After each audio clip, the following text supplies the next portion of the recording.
Pessoal, aqui quem está falando é o Mentalista Cético e eu quero fazer um breve comentário sobre aquele filme Deus Não Está Morto 2. Inclusive já tem uma crítica sobre ele, né? E eu gostaria de fazer novamente sobre esta porcaria.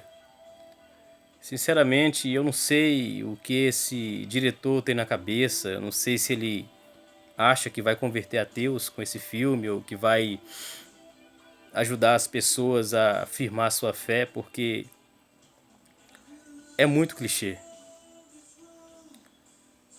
Analisando ali as primeiras cenas, eu achei interessante o diálogo da professora com a sua aluna, né?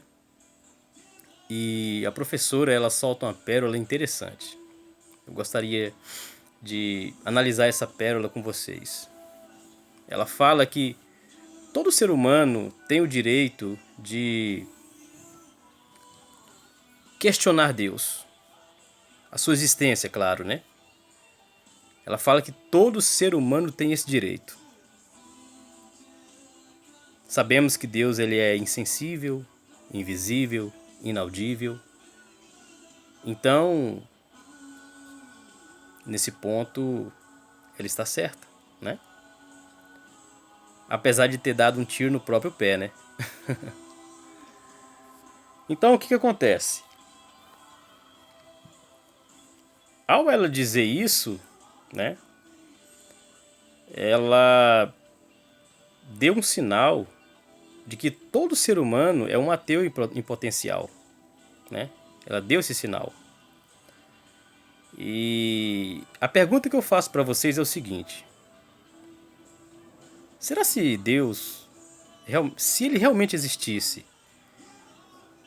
ele realmente iria precisar de pessoas fanáticas para nos avisar da sua existência? Ou de que temos que reconhecer o seu filho como nosso salvador? Não seria mais interessante e mais inteligente para um Deus, né, perfeito, como diz a Bíblia, se apresentar naturalmente para cada ser humano?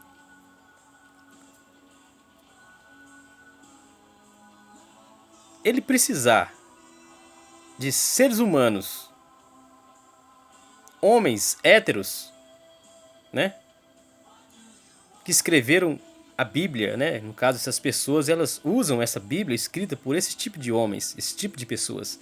Homens héteros, machistas, narcisistas, sexistas, misóginos, homofóbicos, preconceituosos ao extremo, né? Sabemos que o preconceito ele nunca teve grande sabedoria, né?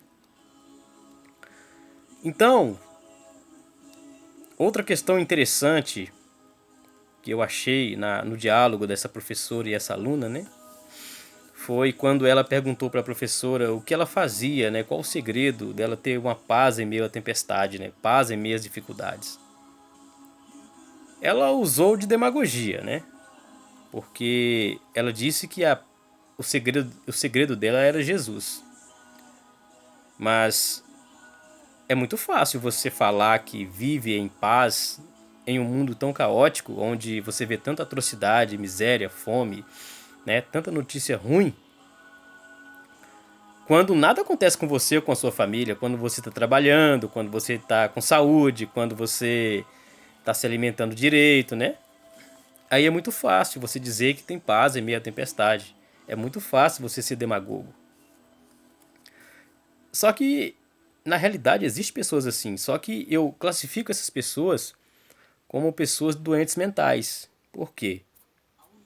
Que tipo de ser humano consegue amar um assassino pedófilo, psicopata que pegou sua filha de 8 aninhos, estuprou, matou, esquartejou?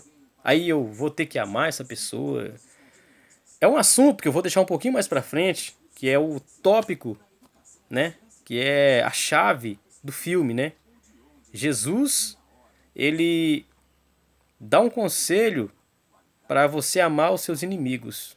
Esse foi o questionamento da aluna na sala de aula, no filme, né? Então eu pergunto, que tipo de ser humano consegue fazer isso? Só se for maluco, né? Que qualquer ser humano em sã consciência jamais faria uma coisa dessa. E um segundo tópico interessante que eu gostaria de deixar com vocês é aquela moça que, segundo o filme, ela estava com câncer e o câncer desapareceu do nada. O filme não conta se ela usou remédio, tá entendendo? Mas a gente vê muitos comentários hoje de pessoas que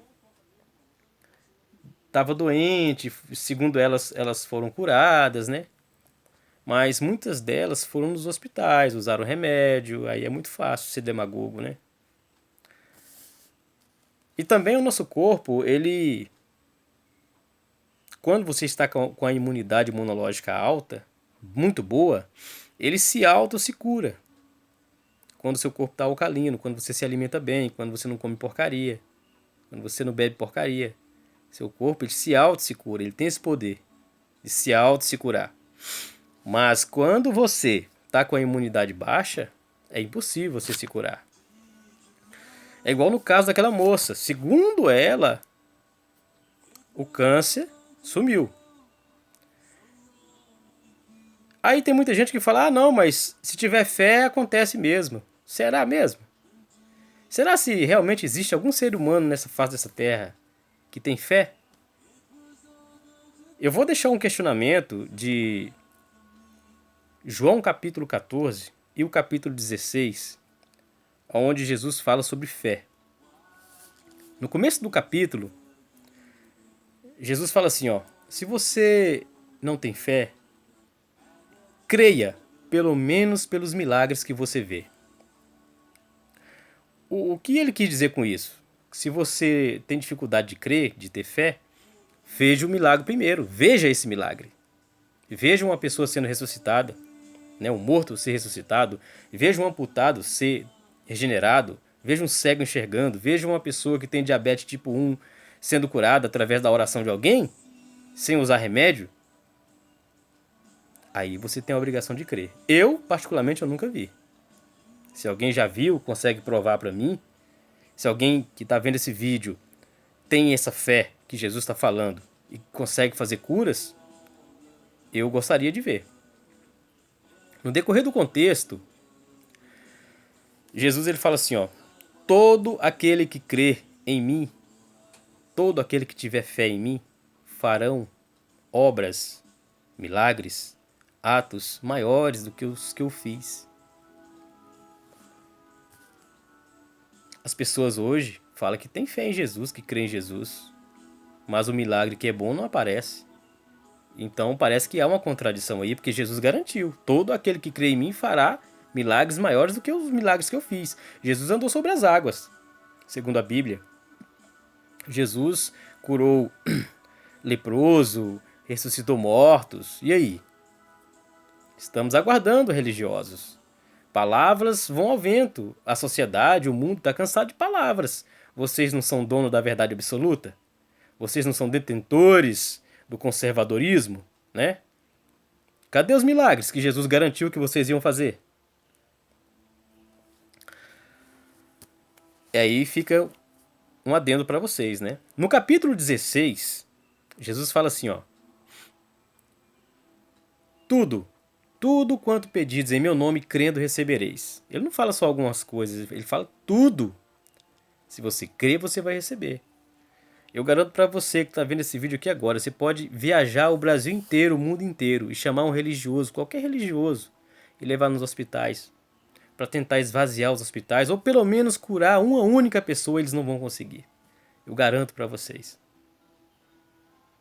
O que acontece? Será se a fé é só uma ideia geográfica?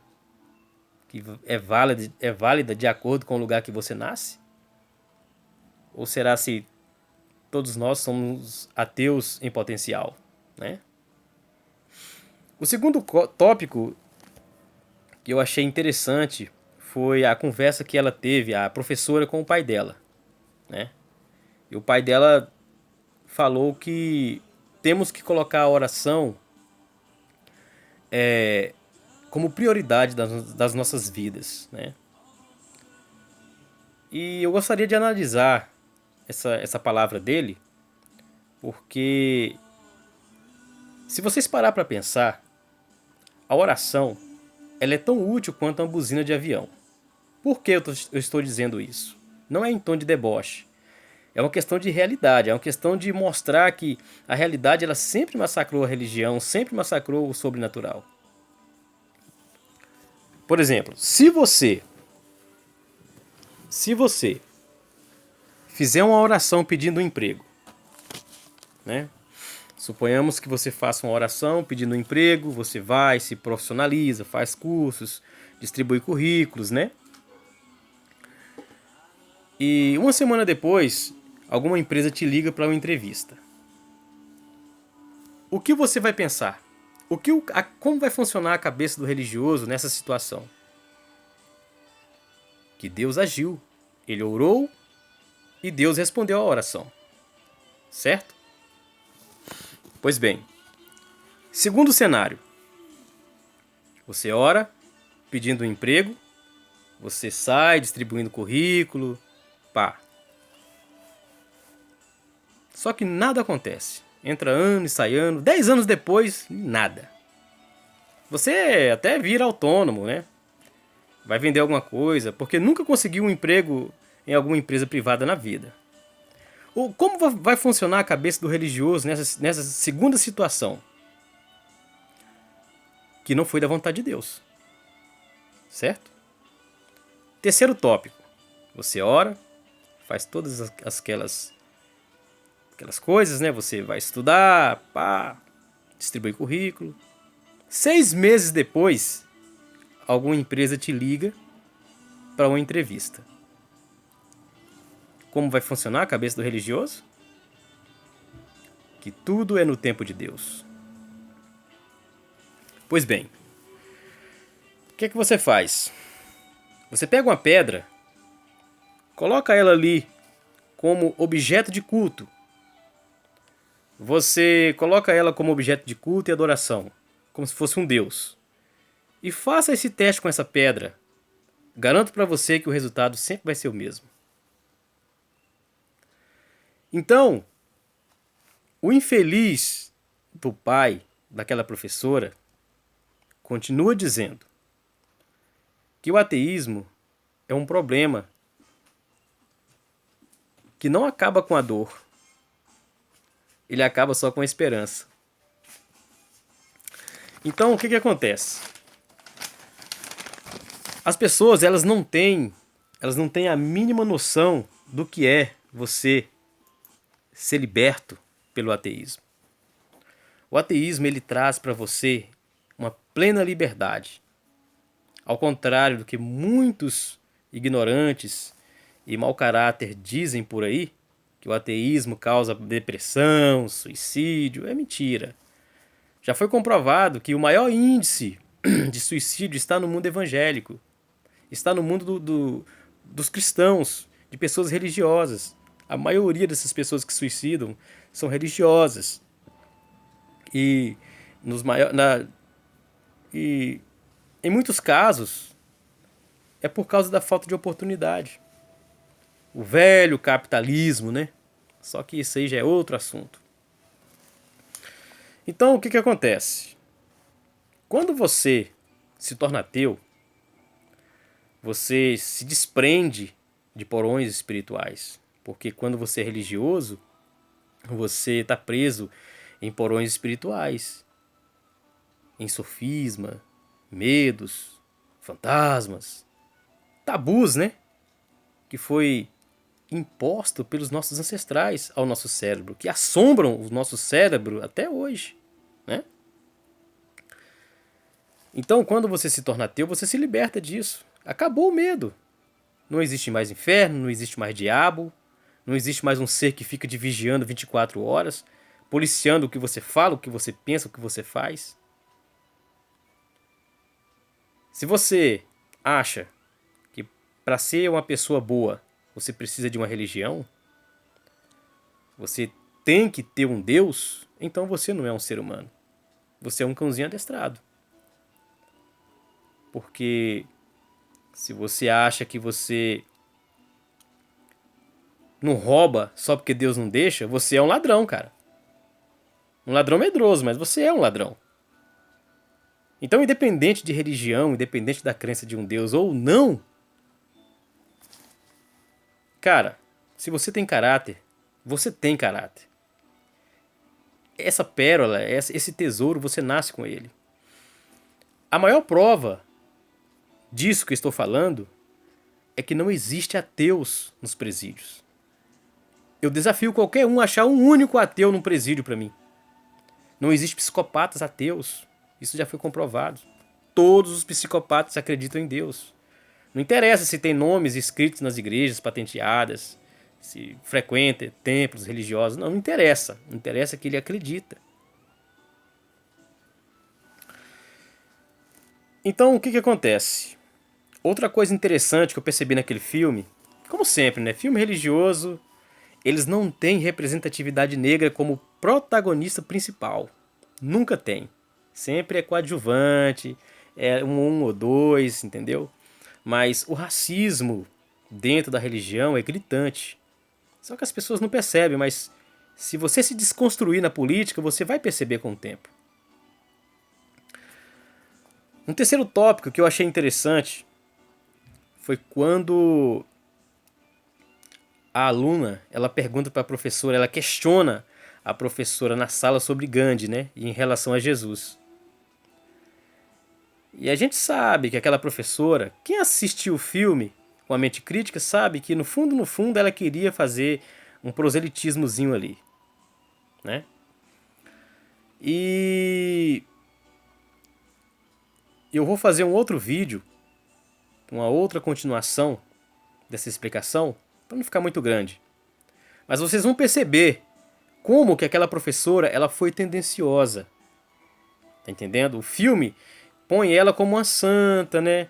E põe os ateus como se fossem monstros, psicopatas que queriam acabar com ela. Mas eu vou desconstruir isso aí no decorrer dos outros vídeos, ok? Então tá. Estamos juntos.